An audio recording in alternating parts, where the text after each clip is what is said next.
Nope.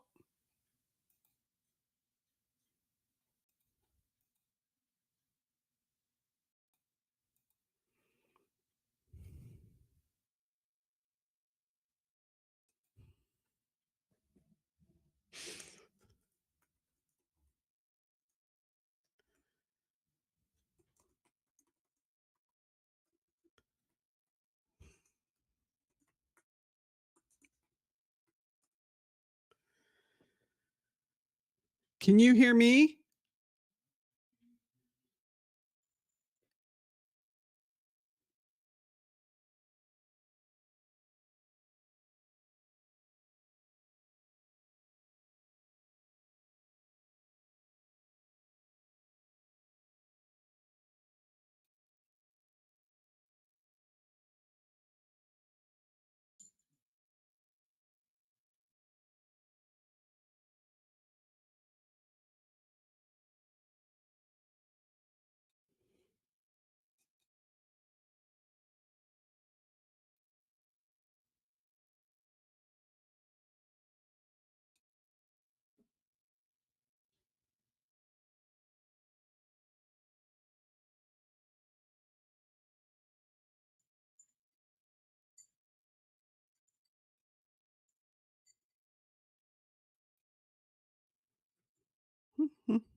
Nope.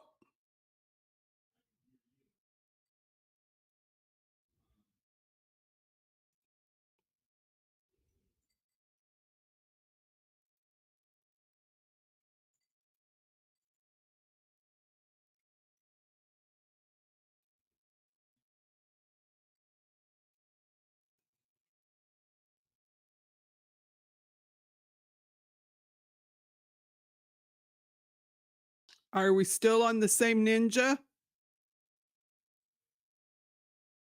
Okay. Okay.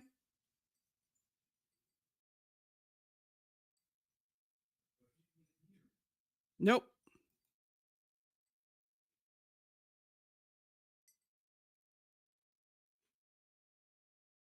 Do you have a battery in that thing? Your headset.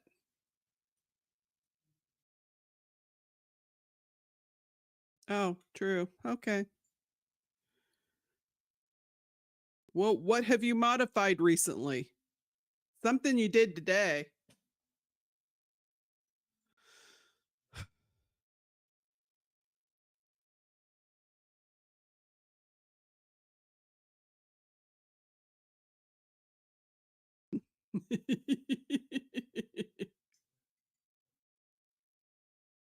Honey, I'm just trying to make you think. I'm just trying to help you think of what you might have done. It's not something with our slides, is it?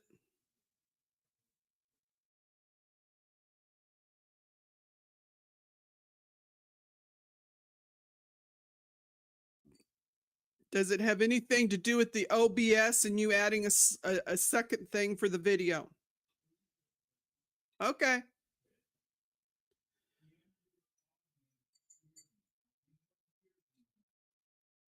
Well, since the video's not running, I doubt it.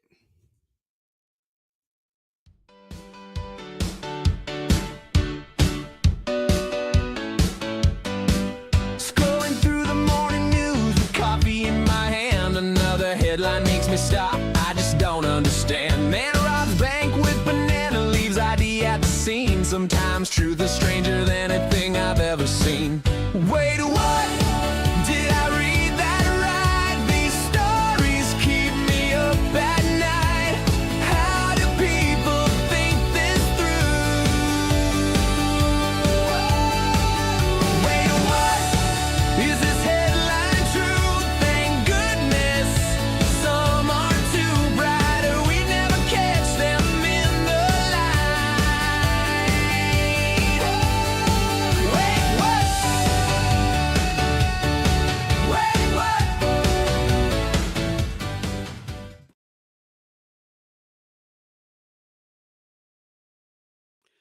Okay, can anybody hear me? Can anyone hear me?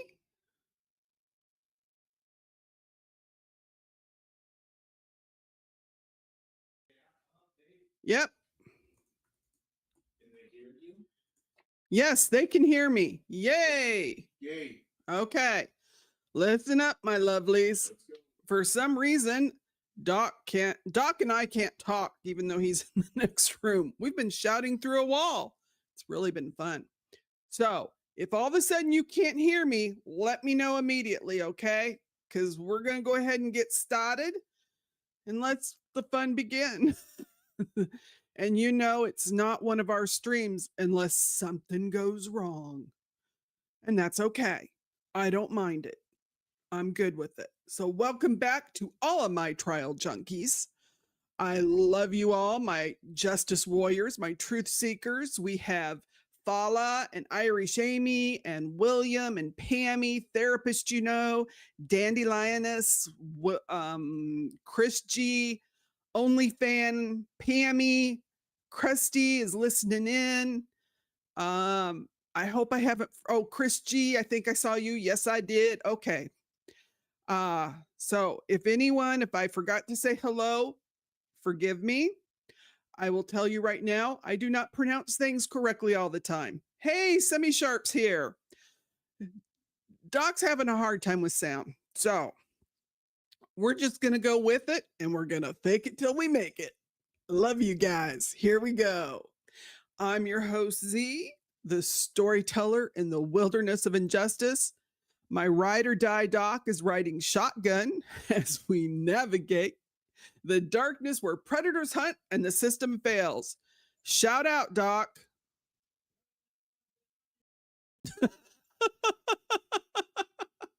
I don't know if you guys could hear Doc, but he's having a bad day.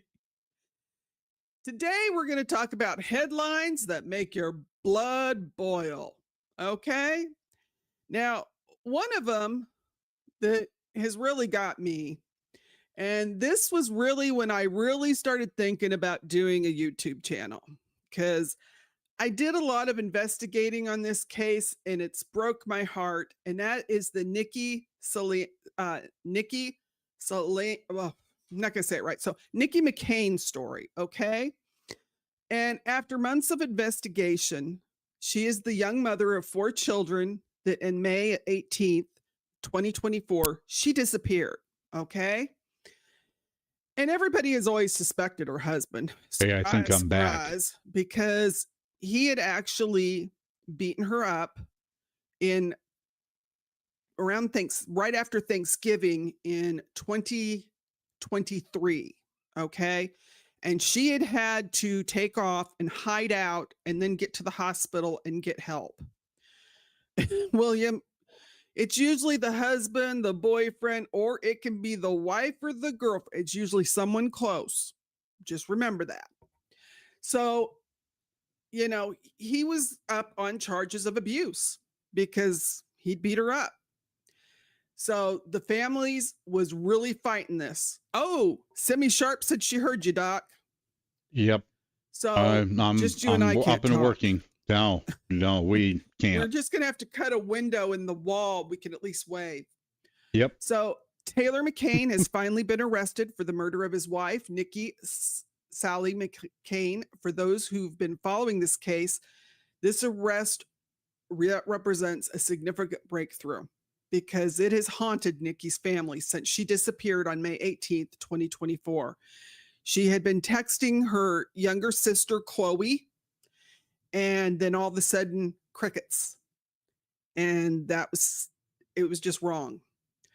Now, Nikki vanished without a trace. She had 4 children, and her family was desperate for answers. She has 2 sisters, younger sister. Well, she has 3. One of them lives in California, and the other 2, Chloe and Kay, live there close to Redding, California, where Nikki was at. And from the beginning, her sisters, Chloe and Kay, fought tirelessly. I'm going to tell you now, They didn't let that case fade. They had a hard time getting publicity. They were beating the drums to get someone to listen to their story. Nancy Grace had them on. Lauren Collin from Primetime Crime, she had them on. But they got little publicity for this case because this was close to Reading, Iowa, where Sherry the liar Papini faked her disappearance. So the sheriff up there never had a press conference, never did searches. It was brutal, you guys. It was brutal. But her sisters are two of the most awesome warriors for justice for their big sister. It was amazing. Not only were they protecting Nikki's children, but her memory and fighting for her. Taylor McCain's next court date is set for September 2nd for a predisposition hearing, followed by a September 3rd preliminary hearing. Interestingly, his attorneys already requested that the judge ban the media from the courtroom. It was denied.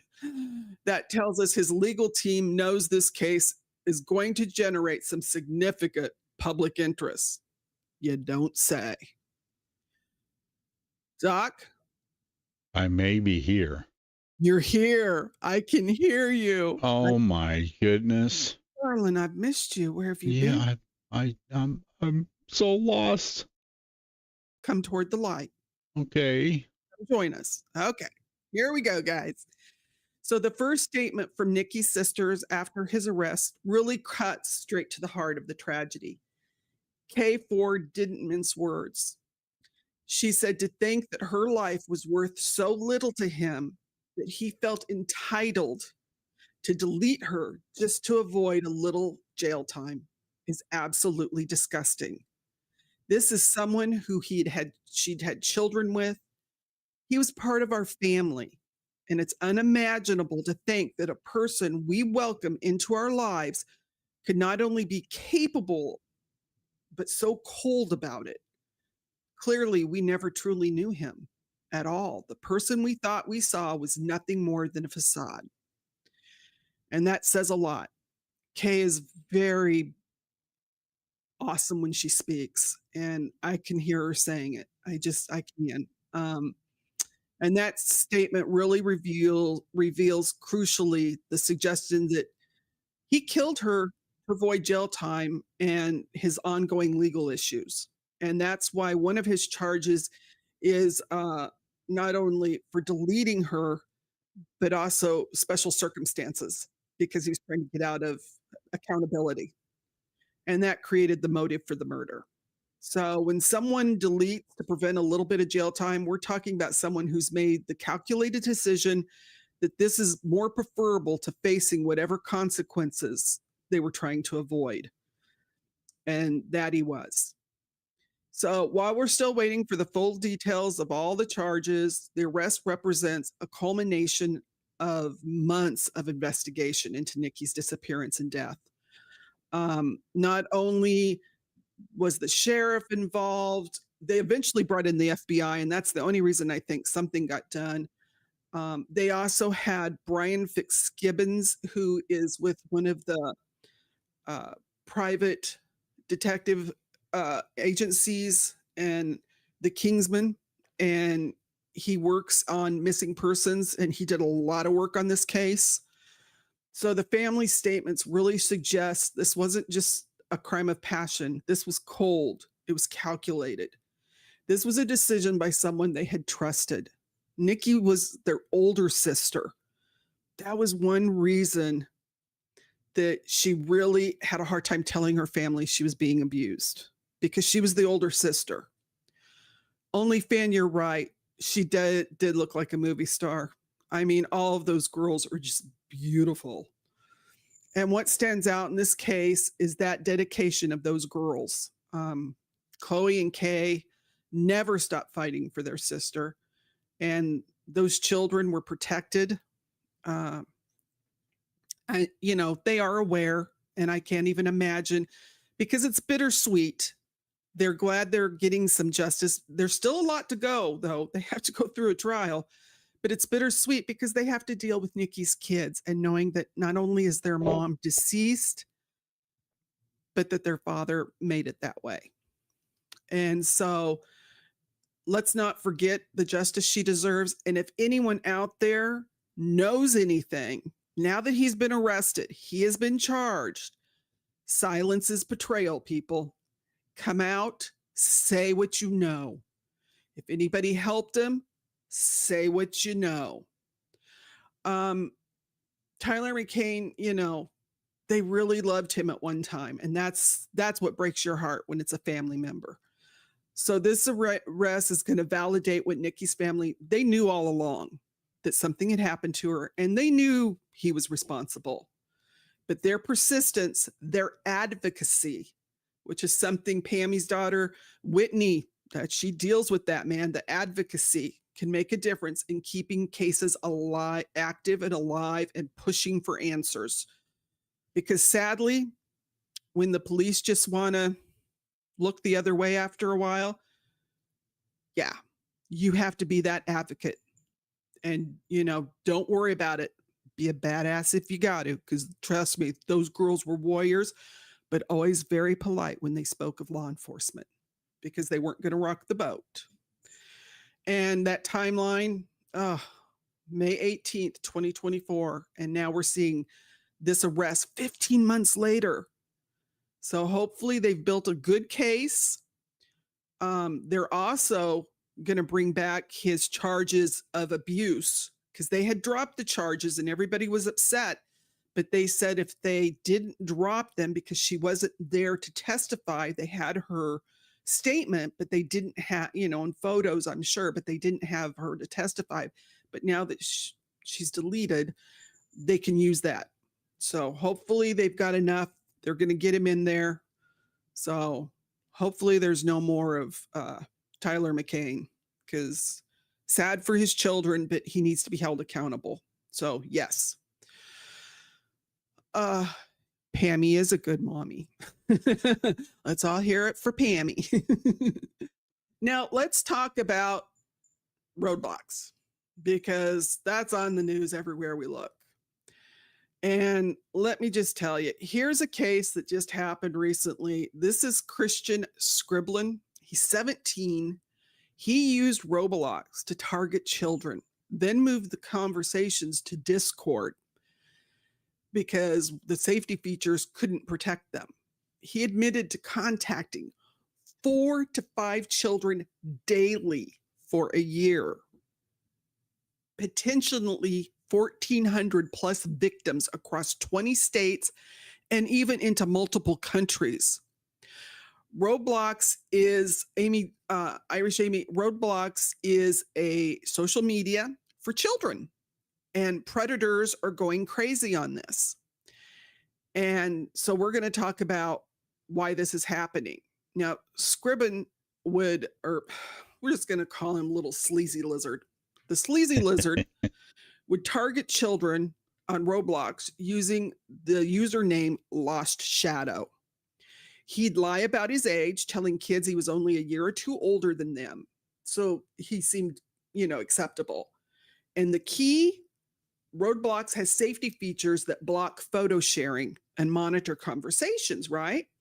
So what he did is he tricked the platform's filters by sharing his phone number a few digits at a time, then tell the kids to text him. And more often than he'd move over to a Discord server. Now, one thing to know, when he was arrested, they also had arrested his younger brother, who was mentally challenged. They don't think his younger brother had anything to do with this. What worries me is that he might have harmed his younger brother, because this guy was a predator. At 17, he was a predator. In his police interview, he said, well, you can't send pictures through Roblox, right? No. So how do the pictures get sent? He said, either through Discord or my phone number, because Discord really was his hunting ground, you guys. No parental oversight, private servers, voice and video capability. It's everything a predator needs. Investigators found that he was talking to 4 to 5 children every day for an entire year, getting them to send him pictures that were not nice or do things on video not nice. And that's over 1,400 potential victims, folks. And the investigation revealed conversations with children in 20 different states, like I said, in multiple countries. But the elephant in the room, Discord. Now, we love our Discord server, but we're adults. But everyone's focused on Roblox, but Discord is the platform where actual exploitation can happen. And that's where he moved his conversations to. Not that he didn't get away with a lot on Roblox, and Roblox has to be held accountable. But it's where he operated in these servers, sharing explicit content that had been sent to him. And when they asked him about these communities and the predatory behavior, he initially, of course, denied it. He said, oh, Discord servers, yeah, I was, it wasn't anything about kids. It was just like dirty pictures or video, whatever. Yeah, you little sleaze lizard. Notice how he's trying to minimize. But he's admitting to being part of a Discord server community and sharing content, but he's trying to say they're isolated incidents. No, these are organized communities. Meanwhile, YouTuber, this is Schlepp, who caught 6 predators through sting operations, and he got them permanently banned from Roblox, right? He also was going through the police. He was impersonating minors because when people are going after predators, that's what you have to do. You have to that's what the police do. They impersonate a minor and to catch them.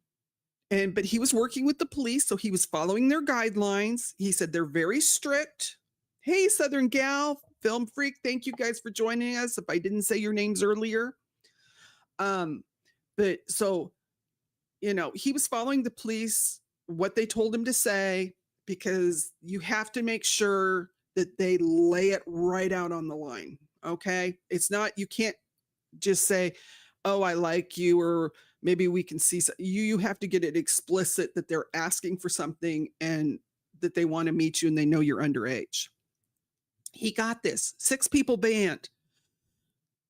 Now, what happens? Predators operate for over a year before getting caught, and the system protects it. So what does Roblox do? They ban Schlepp. They send him a letter to cease and desist. They were going to try and sue him.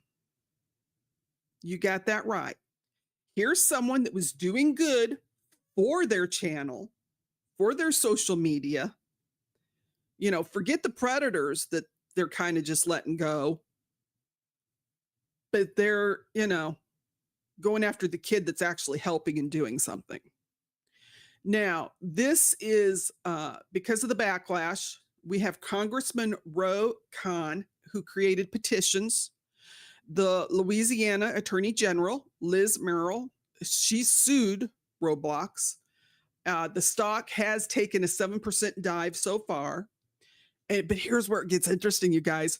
Chris Hansen, the host of To Catch a Predator, has announced he's producing a documentary about child safety on Roblox. He's interviewed law enforcement, abuse victims, and Schlepp himself. Now, when Chris Hansen shows up, you know the story's got some legs on it, you guys. And this isn't going to go away quietly. But what about the international response? Well, child safety issues have gotten so bad that there are multiple countries that are taking action. Let's see, Turkey, Oman, China, Kuwait. What is that one? It starts with a Q. Qatar. Thank you, Doc. I wouldn't know what to do without you. Nah. They have all restricted access to Roblox, citing child safety risks. So here you have 1, 2, 3, 4, 5 different foreign countries that are saying, okay, we're going to restrict access. Hey, take it to trial. Glad to see you, sweetheart. So Roblox, think about that. Entire nations are saying this platform is too dangerous for our children.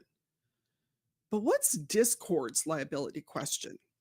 And here's the legal question that Discord lawyers might be staying up late at night.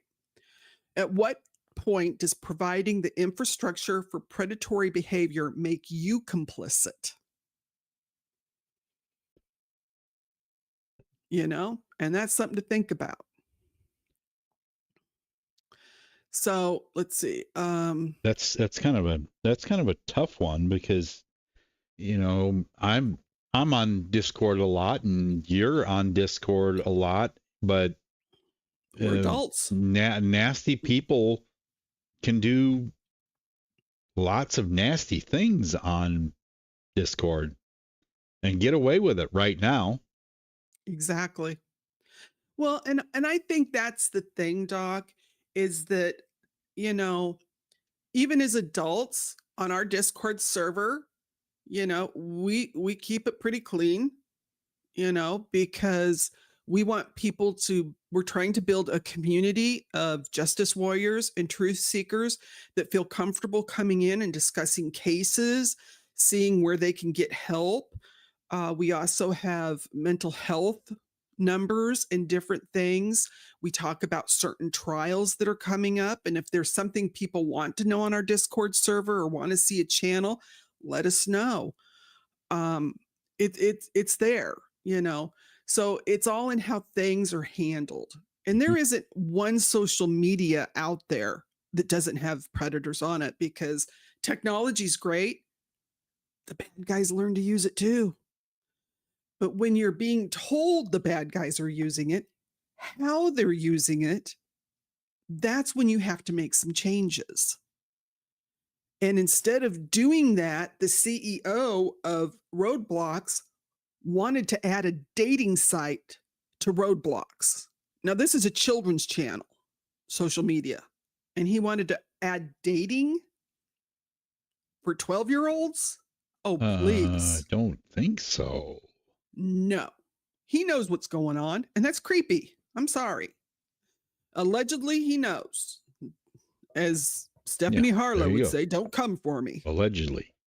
Because I don't know nothing. I don't own anything. I have no monies. So don't come for me. All I have is cats, and trust me, you don't want them. So, I mean, that's something to think about. Now, Schlepp's legal team at Stenar, Gould, Greco, and Hensley, which I'm butchering those, but okay, we'll go with it, says they already have 500 clients with similar stories, alleging that these platforms are enabling predators. That's 500 potential plaintiffs in what could become a massive class action lawsuit. So it's insane when you think about it. Schlepp captures 6 predators. He faces a ban and threats of lawsuit.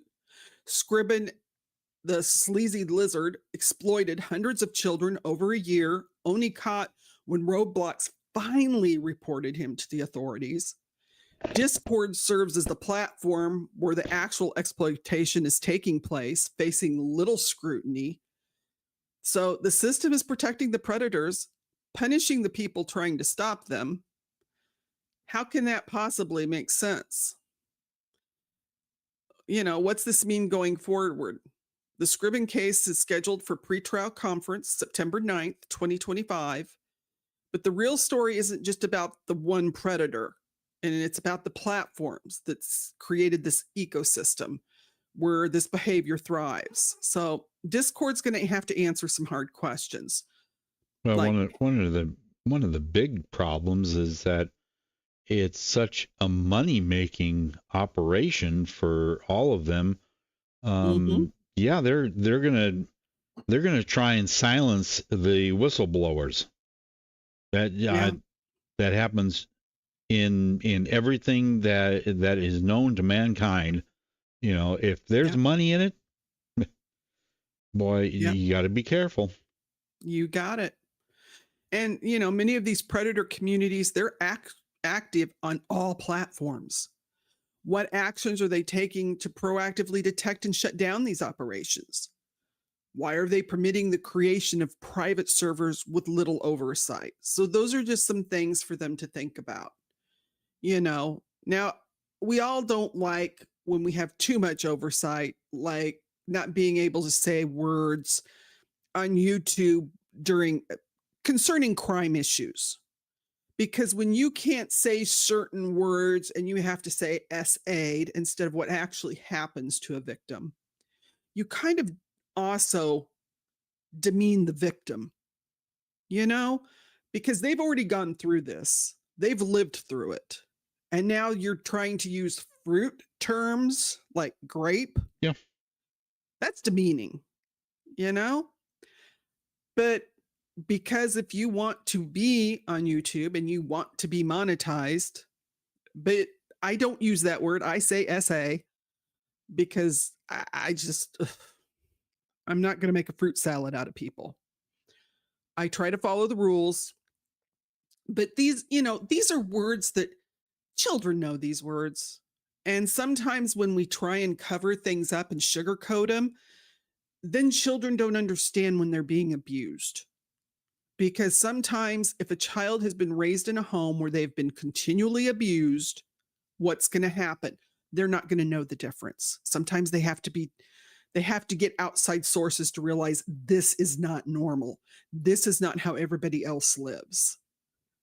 So you are protecting children. I mean, that doesn't mean you have to be super graphic, but it's just like when you're teaching your child body part names. You don't make up goofy names. You let them know what they mean. So that's just something to contemplate and to opine on. Love that word. Oh, I love that. I love that word, opine. We will opine on that. But okay, if you have a YouTuber who's caught 6 predators, got the bans, and meanwhile, Discord's just in the background doing its little thing. With Chris Hansen on the case, I think we're going to see some changes. I mean, that's just all there is to it. Let's hope so. But okay, now we're going to move on. Now, the next case concerns Ms. Cabrera. And as we're shifting gears here, this is the disappearance and murder of a Peruvian woman in Lancaster, California. This case focuses on her, Ms. Cabrera, whose body was discovered in the Angeles National Forest on August 16th after a large search, you guys, and rescue efforts. But the story begins much earlier with a pattern of domestic violence, okay? And her family says it had been worsening. Now, this is her sleazebag husband. So we'll just call him Dumbo. Dumbo here, according to her mother, Helga, who spoke to the Peruvian news outlet, Ms. Cabrera had been physically abused by Dumbo. When she first went missing, he told the family that she had been taken away by U.S. immigration authorities, ICE. ICE got her, which was a lie, and it unraveled very quickly. But on August 12th, a friend reported her as a missing person, not Dumbo, a friend. The same day, investigators spoke with Dumbo, and he quickly became a person of interest in his wife's disappearance. Oh, for those of you that are newer to our channel, we will say a bad guy's name once or a bad woman's name once, but once we've given them that name, then we take it away because we don't like the baddies. They don't deserve a name. No, we're here for the victims and the victims' families. So because of the person of interest in his wife's disappearance. So this should tell you everything you need to know about how the conversation went. With modern technology, it comes into play on August 13th. A neighbor provided investigators with ring camera footage on the night of August 10th at the apartment complex where the couple lived. Doc, can you run that beautiful footage that you have? Yes, I can. This is from surveillance video shows suspected killer Josemar Cabrera passing his neighbor's ring camera as he pulls a large object wrapped in fabric. He's dragging like some kind of a blanket with something inside. Probably he had the body in there. That's what I'm thinking. An unsettling conclusion for Mario Sanchez, the Lancaster neighbor who captured the footage, sharing what he knew about Cabrera and his 33-year-old wife, Shayla Gutierrez, who was found dead in the Angeles National Forest 3 days ago. I never had any interaction with the husband. He always seems like mad all the time. But with the wife, she was pretty nice. Seeking his extradition, but this case demonstrates how domestic violence can quickly become deadly and how perpetrators go to great lengths, including flying internationally, to avoid accountability. So we're going to watch this case and see if they can get Dumbo back here. But man, that case, that was crazy, wasn't it? That's terrible. Now we're going to explore a case that sounds like it comes from a crime thriller, okay? But this is real. Now imagine this. There's a routine Google Street View. A car is driving through a quiet Spanish village. So we're international here, guys. But they accidentally capture what might be one of the most chilling pieces of evidence in a deletion case. Now, the interesting thing was Google had not driven through this little town in ages. But this story is of, they give him initials. It's JLPO, a 33-year-old Cuban man who disappeared without a trace in this small town of Tejuco. I don't know. It's a small town in Spain. And I'm butchering it, and I apologize to everybody that lives there. But thanks to technology and some incredibly bad timing for the perpetrators, this cold case got very hot. Now, he actually disappeared in November of 2023. And friends of JLPO received suspicious texts from his phone. And the messages claimed he had met a woman and was leaving the province of Sora and abandoning his phone. Now, you meet a woman and you're going to take off, but you're leaving your phone right there. Red flags. And this wasn't like him at all. So think about it. How many times have we heard this story? Someone disappears and suddenly there are out of character messages, texts coming from them explaining their absence. It's become the modern equivalent of a ransom note cut out of magazine letters. Okay. Now, the investigation stalled. So over a year, the Spanish police, we don't know what happened to JLPO. We're just going to call him JL. They don't know what happened to JL's disappearance. They focused on the girlfriend and her ex-partner, but like so many missing persons cases, they hit a wall. There's no body, no witnesses, no concrete evidence, just suspicion and kind of that gut feeling that something's wrong. Okay? The digital smoking gun, then came the game changer images that the Google car captures. And it's shocking. Now, the images are going to show this man over what appears to be a body shape package in the trunk of a red car. But before that, in this scene, you see way up there is a man. That's a wheelbarrow. And it contains a large white package. And he's going down this deserted road. Okay.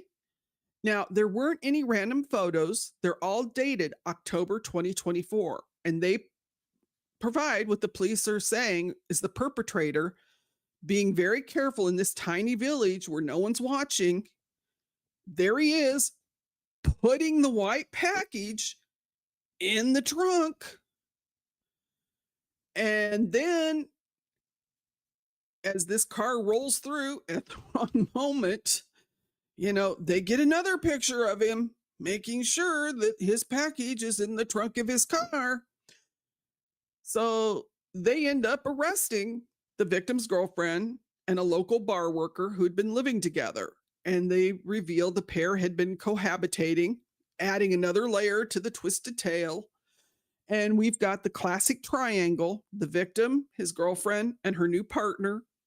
And that's a story as old as time, people. But you stop and look at at that picture that's up there right now, Uh-huh. and you see he did a horrible job of even disguising, I know. Look at, you Yeah. can tell where the neckline is on the package. What an, oh, Yeah, yeah. I'm following you, I Doc. mean, I am. I feel bad for the situation, but what an idiot. Well, we like dumb criminals. Yeah. So they followed the leads from the Google Street View, and the police made a horrific discovery at the Andaluiz Cemetery, a 12-minute drive where the photos were taken. There, buried in a shallow grave, they found JL's dismembered remains, including his torso. The proximity was 12 minutes from that street view captured to the burial site. These weren't confirmed masterminds covering their tracks across international borders. They were operating in a very small area, probably thinking that this remote location would keep them safe. But technology, the Google car, who knew? This case shows how modern technology can crack even the most carefully planned crimes. In 2024, there's virtually nowhere to hide, even in the quietest Spanish village. The Google camera might be watching you. So, think about the surveillance. We have Ring doorbells capturing the neighborhood. We have Google Street View cars mapping every road. We have cell phone towers tracking our movements, security cameras on every business, and traffic cameras at the intersection. And everybody holds a camera in their hand. Exactly. So we're living in an era where privacy is dead. The same technology is becoming law enforcement's most powerful tool. The legal implications, hey, it raises some interesting questions about evidence collection and privacy. Google wasn't trying to solve a murder. They were just updating their map. But just that routine data collection accidentally captured what appears to be a crime in progress. So what are they going to do? How many other cold cases could be solved if we went back through years of street view images, traffic cameras, security footage?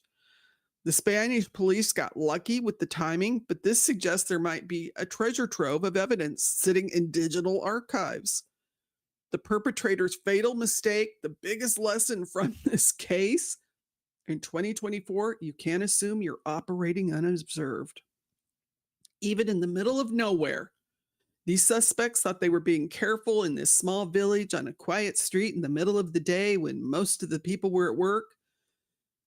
But the Google car with the camera, what can they say? So what does it mean for future cases? The Spanish case is going to change how investigators approach missing persons cases, we hope. Instead of just checking. Semi-sharp, check for the Google car. Check for the Google car. Exact, semi-sharp. They're now going to be combing through Google Street View archives, satellite imagery, and any other digital footprint that could exist. So the JL case proves that sometimes the evidence is hiding in plain sight, literally published on Google Maps for anyone to see. So if you know what they're looking for, hey, Big Brother isn't just watching anymore. Big Brother's driving around in a mapping car. There you go. Updating street views, accidentally documenting your worst moments. So from the predators using Discord to the Ring cameras to the Google car, yeah, technology is reshaping the criminal justice in ways we just never imagined. But now let's look at something here. We're going to shift from technology to solving crimes to what happens when law enforcement is the problem. This story comes out of Oklahoma City, and it should terrify every one of us, regardless of your politics, because we don't do politics here. We talk about crimes.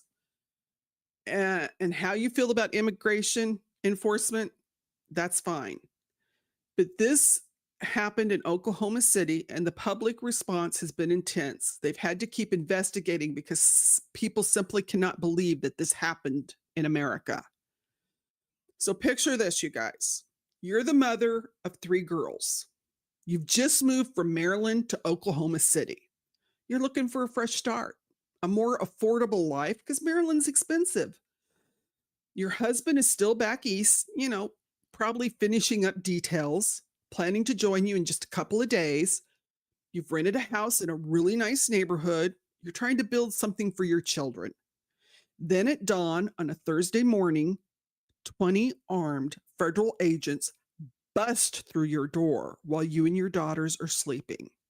You hear glass crashing, doors and wood busting. Now, this is what the mother described. She said, I felt fear. I felt at times I was going to die. So much fear, I kept praying to God, please let me live through this moment. Humiliation, I was zero. I was nothing. There was pure disbelief. I just couldn't understand how this is happening to us just for wanting a fresh start. 20 agents in the dark. They had their guns drawn. The mother's first thought was, we're being robbed, and that her daughters could be kidnapped. She had no idea these were federal agents. The agents forced the mother and her 3 daughters outside in the rain before they could even get dressed. They told her if she wanted to change clothes, she had to do it in front of them. Yeah. 20 men with their faces covered, holding guns, told her to undress and redress in front of them. She said, and they wanted me to stand in the middle of them. She says, now my daughter or my husband has never even seen my daughter in her undergarments, her own dad, because it's respectful. You don't do that. But yet you have her there, out there, a minor in her underwear in the rain. And here's the part that will make it inexcusable. The name on the search warrants weren't theirs. The suspects the agents were looking for were previous residents, but they no longer lived there. They had sold the house. So when I tell you it could happen to any one of us, it could happen to any one of us. This mother kept telling them, we just moved here from Maryland. We're citizens. That's what I kept saying. We're citizens. The agents didn't care. They had their warrant. They had their target address, and they weren't interested in the possibility that they had the wrong people. These federal agents didn't just search the house. They destroyed the house. They ripped apart every square inch. They took everything. They took the phones, laptops, documents, the family's entire life savings that they had in cash for the move. Everything they had to survive. That mother pleaded, I have to feed my children. I'm going to need gas money. I need to be able to get around. How do you just leave me like this, like an abandoned dog? When they were done traumatizing this family, one agent had the audacity to say, I know it was a little rough this morning. A little rough? A little? Oh, this mother's boy. response says everything. It was so degrading. You do this all the time to a family, to women, your fellow citizens. It was a little rough. You have literally traumatized me and my daughters for life. And where's the accountability? When the family asked when they'd get their belongings back, their phones, their money, their ability to function, the agent said it could be days or months. Then they left. They wouldn't even leave a business card. No contact information, no way for this family to reach anyone. And this is really disturbing. The mother says the agents wore insignias from the U.S. Marshals, ICE, and the FBI. But when the reporters started asking questions, the U.S. Marshal Service says, we had no one out there. The FBI first said they were assisting, but now they've changed their story, saying that they weren't there. Homeland Security? What do you think we heard from them? Crickets. Crickets, radio silence. So we have 20 armed federal agents terrorizing an innocent family, a woman and 3 little girls. And afterward, nobody wants to claim responsibility. Nobody's accountable. Nobody's asking questions. So what does the mother say? These words are going to haunt you. You have guns pointed in your face. Can you just reprogram yourself and see us as humans, as women, a little bit of mercy, care a little bit about your fellow human, about your fellow citizen, your fellow resident? We bleed too. We bleed just like anyone else bleeds. We're scared. You could see in our faces, we were terrified. This isn't just about one botched raid. This is about what happens when federal agencies operate with the assumption that the public supports cruelty as long as it's directed at the right people. But here's the reality check. Once government agents start operating without accountability, the line between a citizen and a non-citizen is meaningless. When federal law enforcement can terrorize a family but face 0 consequences, every one of us is vulnerable. Constitutional violations, let's talk about laws that were broken. The 4th Amendment, protection against unreasonable searches and seizures. Due process violations, potential civil rights violations under Section 1983. Possible violations of the Federal Tort Claims Act. This family has grounds for a massive federal lawsuit, but that won't undo the trauma or fix the systematic problem. The precedent, this case sets a terrifying precedent. If federal agents can raid the wrong house, terrorize an innocent family, steal their life savings, provide no way to contact them afterwards, 0 accountability, you guys, then we're not talking about law enforcement anymore. We're talking about state-sanctioned violence against ordinary people. And what's this mean for justice? That family came to Oklahoma looking for the American dream. Instead, they got a nightmare that's going to traumatize them forever. Well, the whole thing is verging on vigilantism. Exactly. And the scariest part, if this can happen to an American citizen, a mother and 3 girls who did nothing wrong, we could all be facing it. This isn't about your politics on immigration. This isn't about whether we accept a system where armed agents can break into the wrong house, terrorize a family, and steal everything they own and walk away. I can find nowhere where it says that they've got anything back yet. And I've looked, this happened in April, when literally no one is, do you have anyone you can call? No way to get help because they took her phone. No accountability at all. We're not talking about justice. We're talking about government agents operating like an occupying force. This looks like something that would happen in a 3rd world country. The question every American should be asking is simple. If they can do this to this family, what's stopping them from doing it to yours? Because in a system without accountability, in a system where agents can operate with complete impunity, everyone is a potential victim. I want you all to think about it. I'm not talking politics. I'm just talking about what could happen to each of us. Now, here's our next one, and this one doesn't get easier. This is George Reese. He is a 25-year-old Army veteran and father. He was driving to work. He's a disabled veteran. It says so on his vehicle. He's got the license plate, disabled veteran.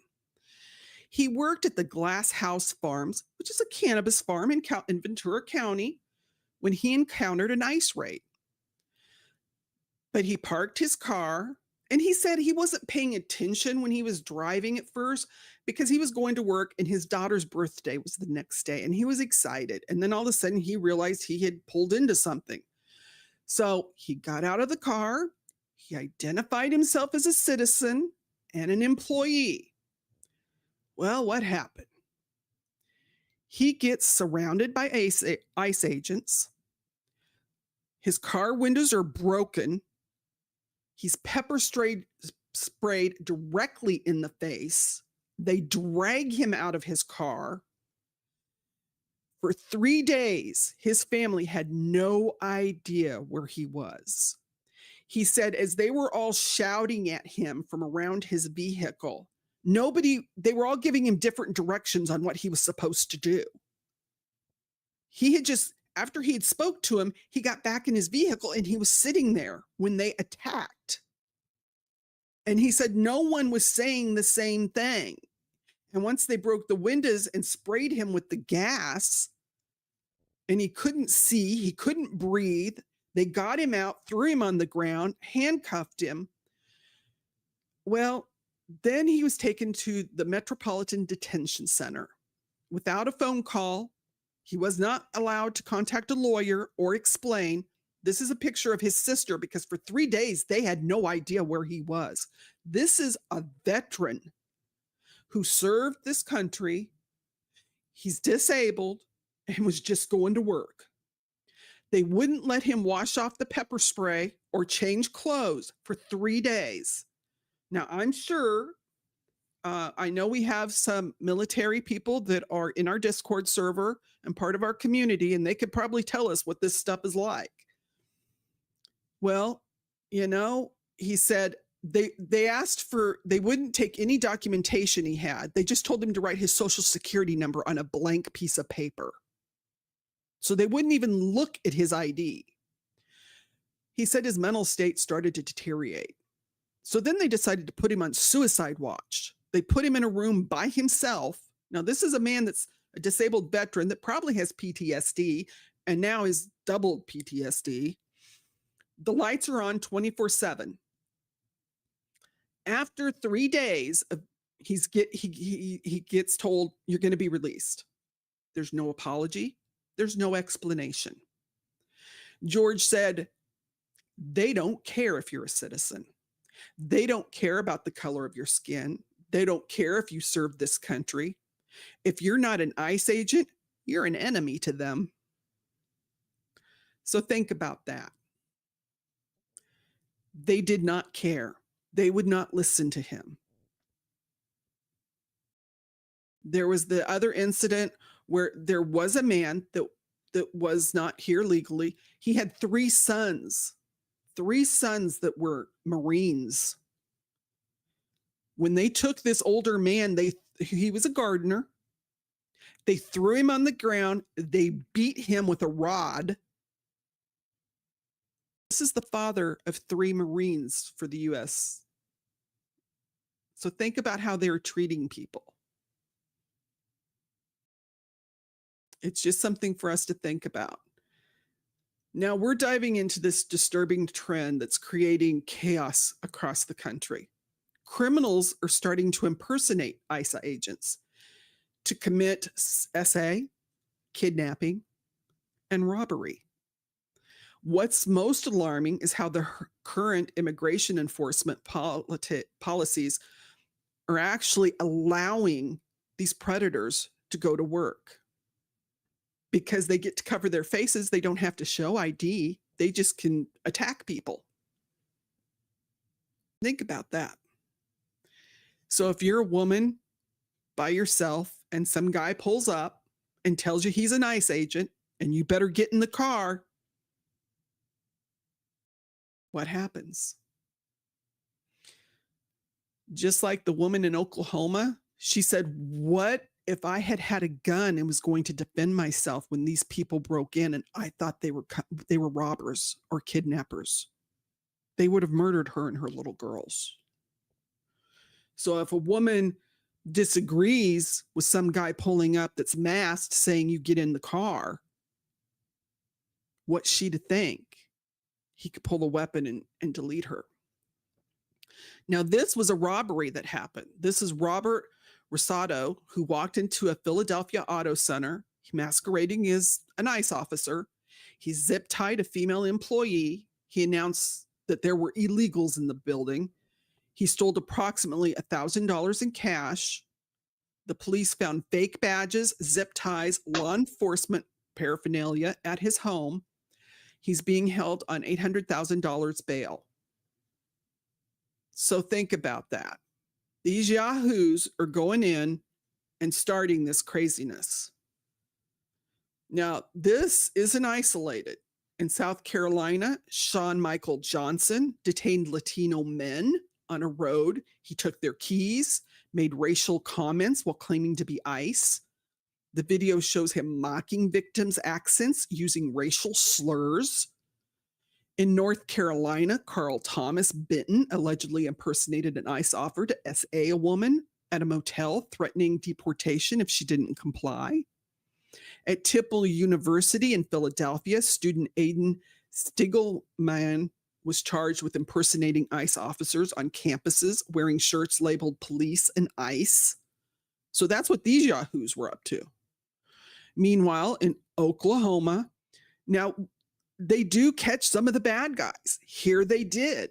ICE caught 2 undocumented migrants from Guatemala who were charged with kidnapping and repeated SA of a woman from a casino. And this is Luis Miguel Dominguez Barrios, who crossed illegally in 2013 with previous domestic violence arrests, held on $1 million bond. Jose Fernando Lux Morales, who crossed as an unaccompanied minor in 2018, held on $500,000 bond. Both have ICE detainers. So these are criminals and they needed to be caught. And we're glad that happened. But you can't indiscriminately start going after people just to fit in a quota. And that seems to be what's going on. It's just a numbers game. So they're arresting veterans, you know, that are here legally, that have lived here their whole lives, raised here. So it's something to think about. And this isn't just about people impersonating. This is a former ICE officer, Andrew Gala, and he goes to trial in November on charges of sex trafficking 2 undocumented Mexican women in Cincinnati. Court documents allege he brought the victims to his home, he SA'd them, exploited them, used his authority over the people in the immigration programs. When actual federal agents are committing these crimes, it gets impossible for the victims to know who to trust. The systematic crisis, this goes deeper than individual bad actors. Between 2015 and 2021, there were over 308 SA complaints filed against ICE at facilities nationwide. And this has been going on, you know, it's just not this administration. It goes back from 2014 to 2016 alone, there were over 1,016 SA reports filed by people in detention. Yet only 24 cases, 2.5%, actually get investigated. A 2025 Senate investigation identified 510 credible reports of human rights abuse in immigration custody, including 41 cases of alleged physical or SA. The report found pregnant women sleeping on floors, being told just drink water instead of receiving medical care.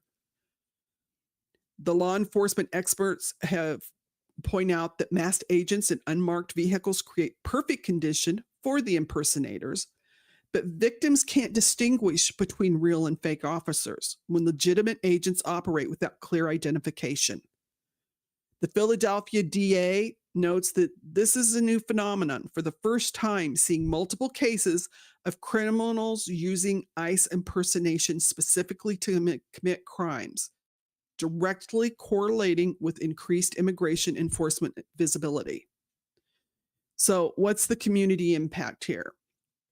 Hispanic advocacy groups report daily harassment based on ethnicity. Organized organizations like Sombrera NC are creating resources to help communities distinguish real from fake federal agents, but they fear this might prevent victims from reporting crimes or seeking help. See, these reports are the ones that were brave enough to say something. And now that, sadly, a lot of data is getting lost because they're not keeping track of these things anymore. You know, they don't want to be held accountable, so we're just not even going to count it. They're out there trying to hire any Yahoo that wants to be an ICE agent. Young kids, old racists, you know. So that means there's more danger on the road because now they think they have no accountability. They can do what they want to anybody.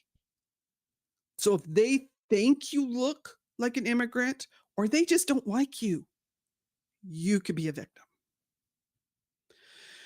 When people can't trust law enforcement, they don't know who's real. Everyone becomes less safe. The legitimate officers, they lose authority while the criminals are going to exploit the confusion. The crisis shows how immigration policies implementation affects public safety beyond law enforcement's operations. So we have a lack of clear identification protocols. So the criminals that can exploit it are going to do it. Shortcomings in sexual assaults prevention and response and reveal that ICE has repeatedly ignored reform recommendations. More complaints are being filed against ICE than any other DHS component. 44.4% of all abuse complaints target this agency. Can you give email address? Okay, for tips. Okay. It's, if anybody has a tip, it's tips at Trial Junkies tips for Trial Junkies at gmail.com. If anyone has a tip, send it in. Remember, we support Seeking Justice Discord along with our own Discord. Please join us on ours. The girls have put the information out there. It's always in the description also, where we can discuss things more in depth. But so this pattern really is showing the criminal trend, and it makes us all vulnerable. You know, we like it when they get the bad guys, and they did a good job getting those two guys that attacked that woman. Good night, Racy. Oh, Racy and I'll probably be doing something tomorrow night too, for kicks and giggles. You know us. It's always for kicks and giggles. You guys, William and OnlyFans, yeah, when you have daughters, yeah. Sadly, when you have to inform them of things, it's scary. But now we've got the worst criminal, and this one's going to be bad, so hang on to your garters, guys. Okay? We need to shift gears. I know you don't, Boo, but here we go. All right. We're shifting gears. Worst criminal spree we've encountered. And I'm warning you, you actually might feel a little sympathy for the criminal. And I know Racy will, because that's the way she rolls. But this is Houston's most notorious repeat offender. This is Cleo, the cat burglar. The criminal profile, Cleo has been systematically terrorizing a Houston neighborhood with a methodical approach to theft. His victims have reported stolen books, yard gloves, t-shirts, and one particular brazen operation, a bikini. But it took 2 days to get both parts, you know. Mm-hmm. The stolen merchandise consistently ends up on the owner Jean's kitchen floor. Here's Cleo in the act. Some of the items he's brought home, in particular, a pair of really nice women's shapewear, are kind of pricey. Jean apologizes to her neighbors. But it's escalated. What started as indoor mischief has dramatically gone outdoor this summer because they were traveling. And so he got busy about stealing.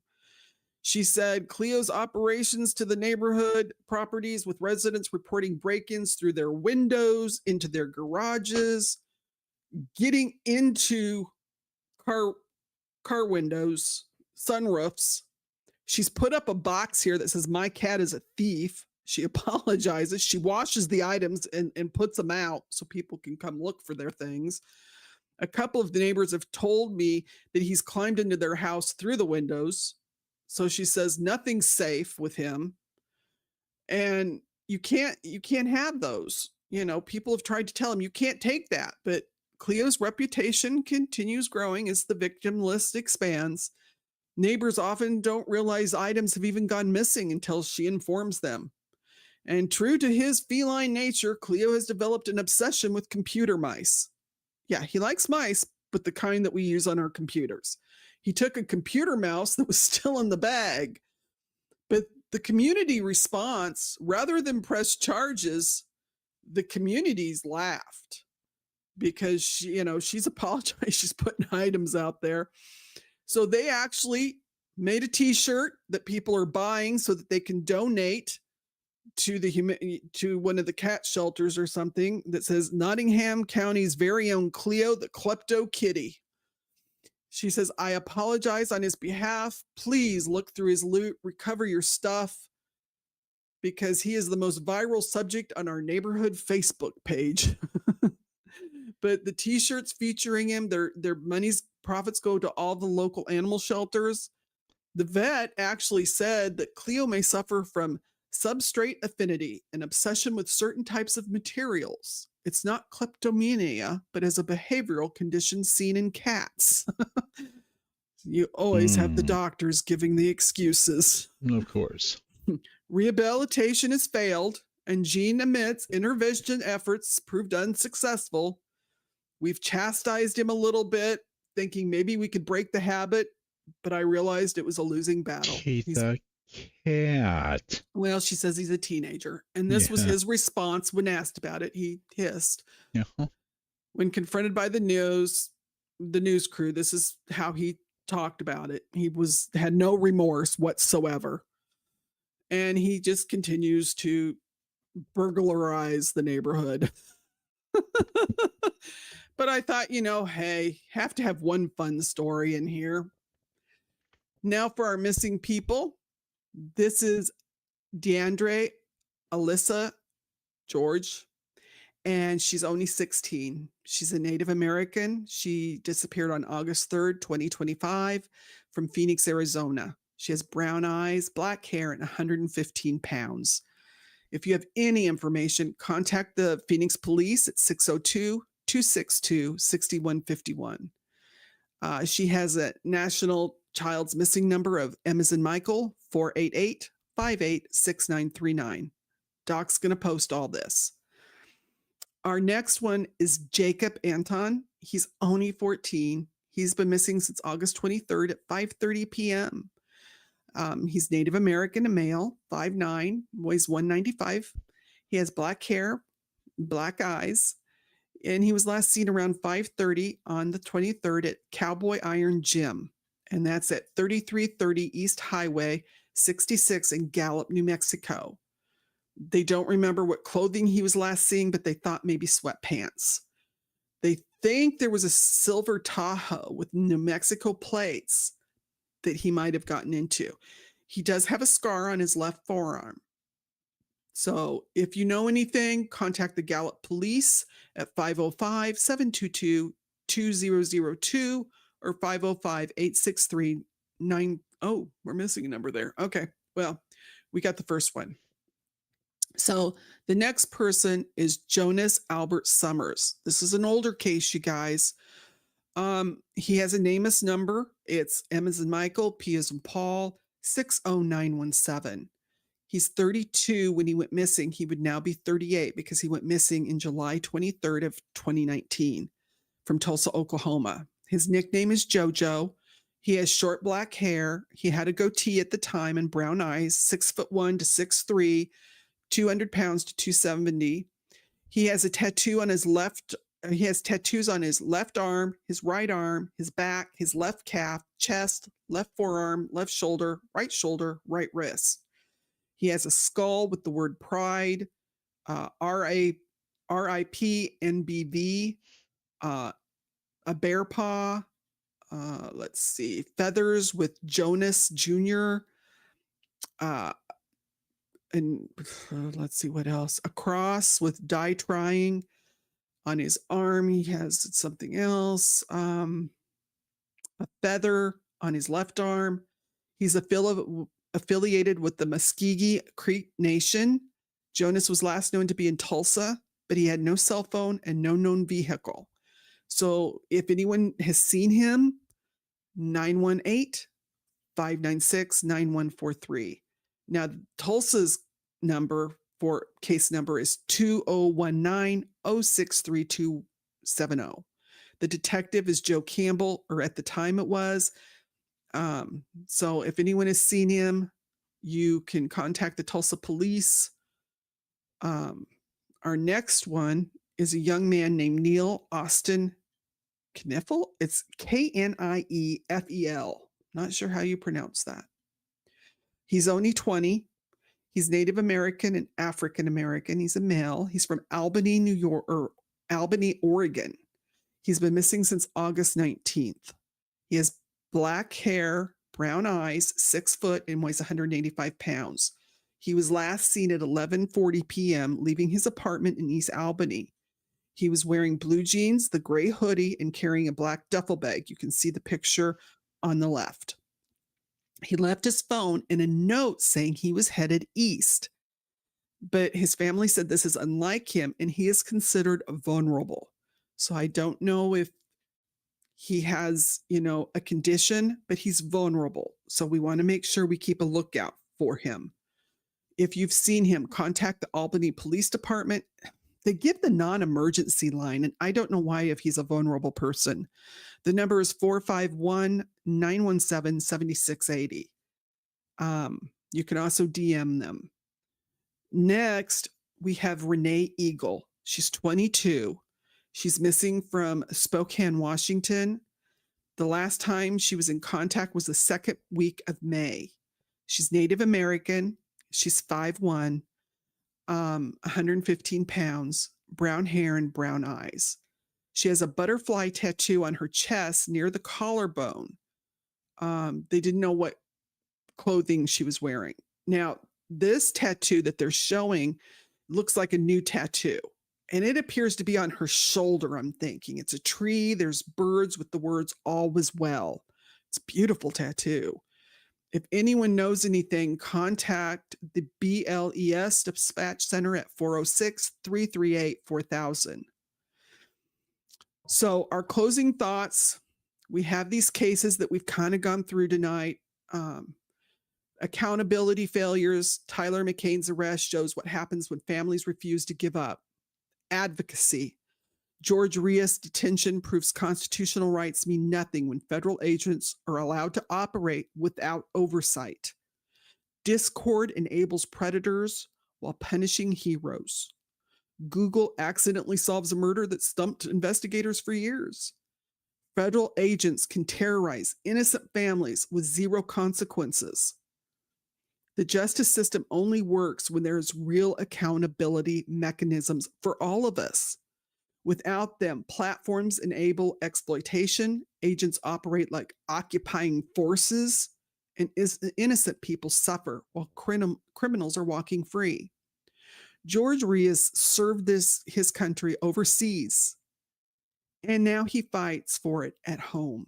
Nikki's sisters never stopped advocating. They were warriors for their sister, Nikki. There are people holding the system accountable when the institution fails.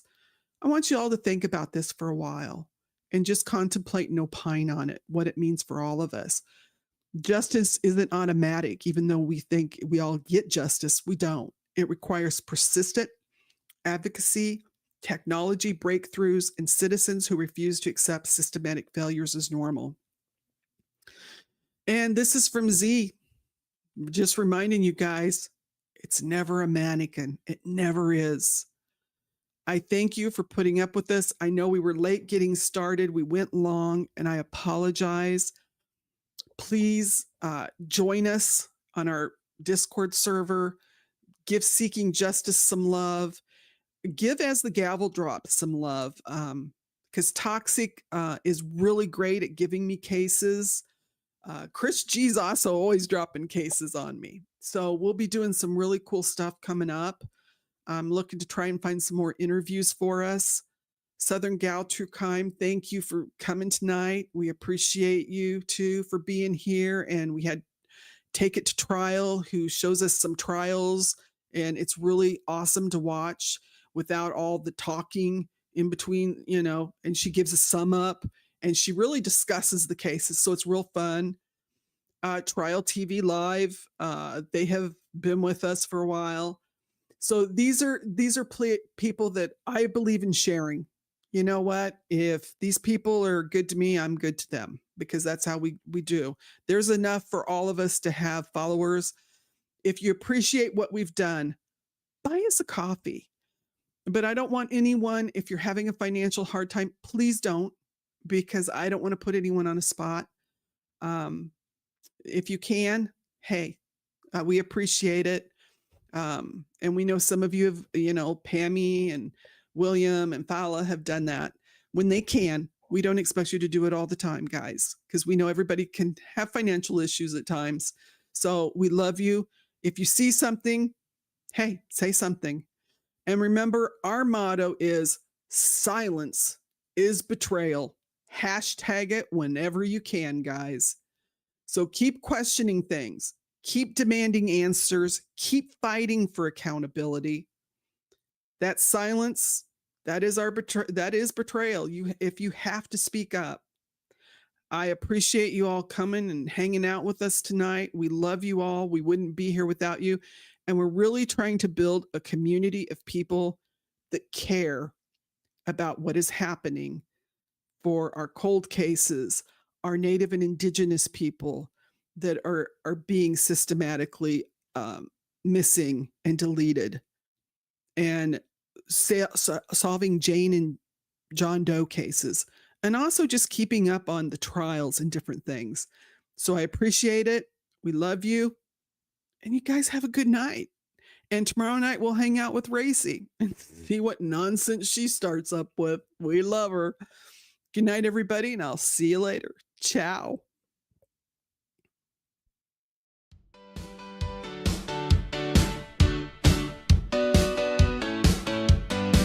Scrolling through the morning news with coffee in my hand. Another headline makes me stop.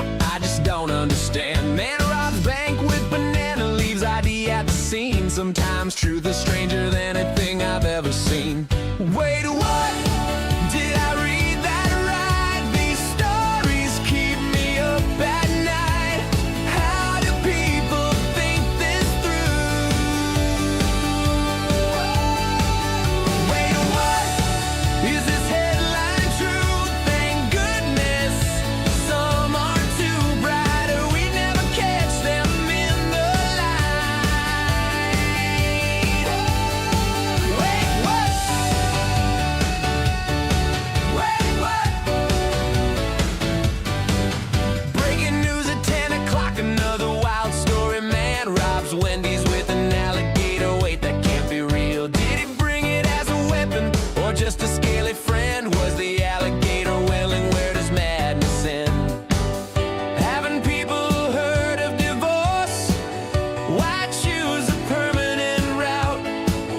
You can end it with a judge, no need to take him out in the courtroom with a lawyer. Split your stuff and go your separate ways. Sometimes I wonder how we got here, what makes people think this way. Wait, what? Did I read that right? These stories keep me up at night. How do people think this through? Wait, what? Is this headline true? Thank goodness. Some are too bright, or we never catch them in the light. What? Wait, what? From Florida to anywhere, the stories never end. It makes you shake your head and wonder about your fellow man. But justice finds a way somehow. Truth will always win. Even when the criminals help justice from within. Wait, what? Did I read that right? These stories keep me up at night. Shocking what some people do. Wait, what?